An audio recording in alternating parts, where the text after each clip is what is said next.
When Liverpool drew Porto in the quarterfinal draw, I already know it was a wrap for Porto. Last season, they met, I think, in the round of 16, and Liverpool won the tie 5-0, smashing them 5-0 on the road, and the second leg ended in a 0-0 draw, with Sadio Mane scoring a hat-trick in the first leg.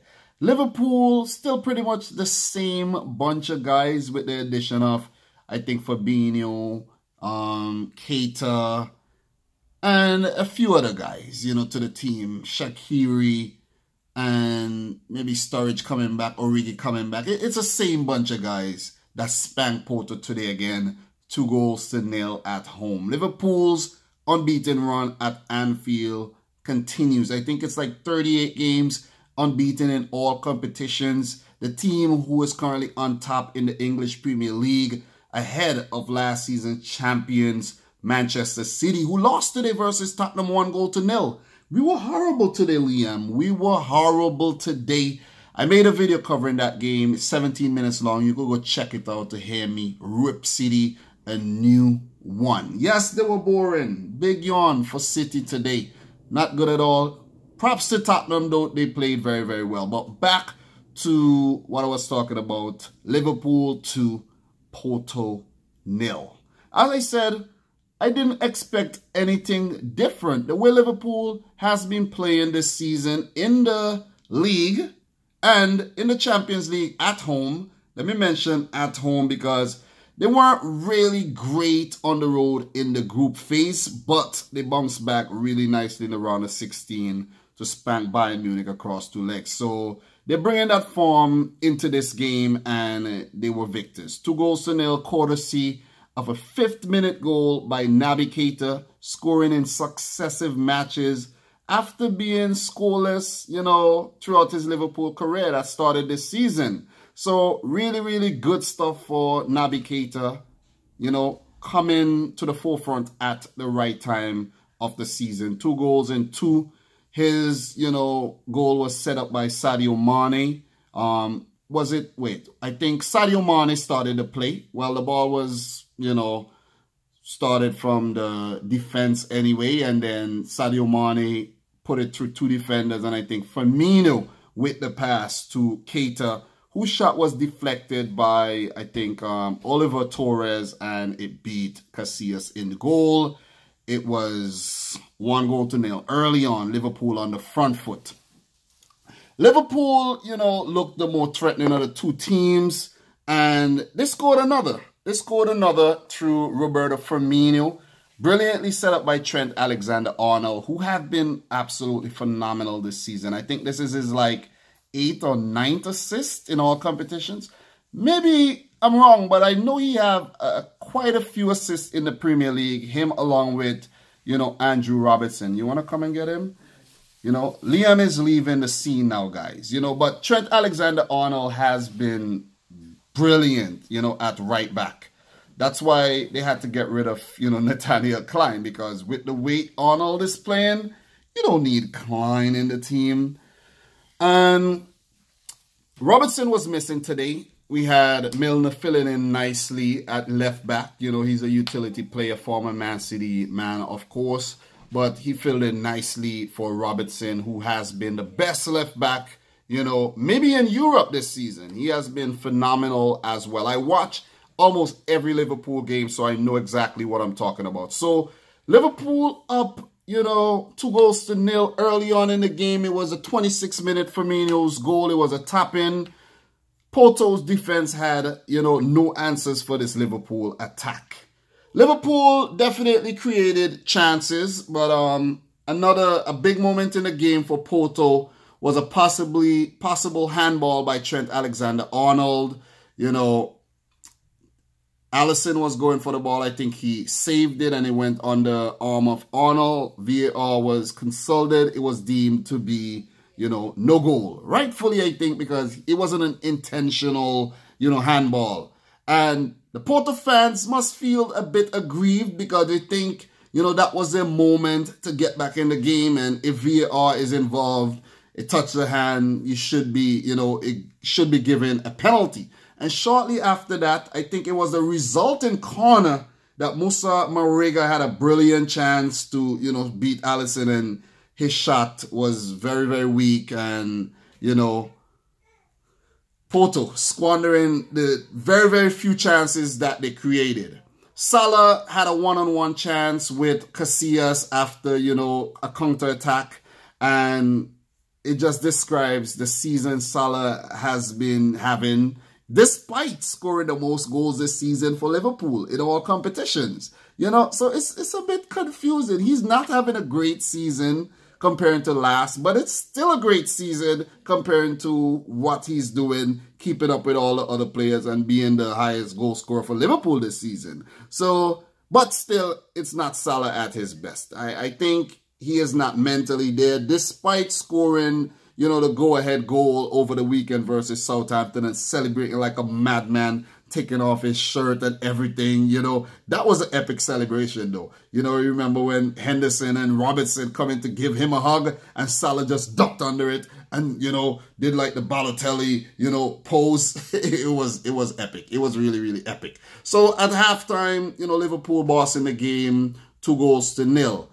Porto, I think, needed to score. They needed to score to at least get themselves back in the tie and, you know, get an away goal. But I think it was basically damage limitation in the second half and also trying to score a goal, because it's important that you score an away goal. But at the same time, try to limit your opponents, Liverpool, who are rampant in the game again, you know, down to as little goal as possible.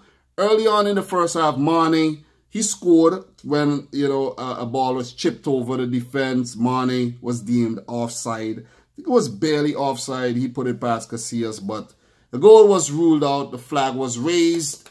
Porto had another penalty shout. You know, Lovren, I think the ball hit him high on his arm. You know, VAR consulted and it was given no goal. The game was basically, you know, it was back and forth, you know, Porto trying to, you know, come back in the game. Liverpool going forward, looking very, very dangerous. Porto dealing with what they bring in. Salah, you know, was in a couple of times, but wasn't able to do anything with it. But all in all, Liverpool bossed this game. You know, they bossed the game. They defended very, very well, broke up whatever play that, you know, Porto brought to them. You know, Marega trying his hardest. You know, Tiquinho trying his hardest as well. And another forward, Otavio as well. But nothing that they brought was, you know, good enough to really, really, really threaten Alisson in goal. Virgil van Dijk, you know, being his brilliant self today. Lovren had a good game as well. You know, the midfield of Keita, Firmino, and Henderson was very resolute. And, of course, you know, Firmino chipping in with a goal like he did over the weekend. Mane, Firmino, and Salah has scored, I think, 50-something goals combined, with Salah scoring 21, Mane scoring 20, and Firmino scoring 16. So they are one of the best, you know, let's say three-man, you know, three-prong attacks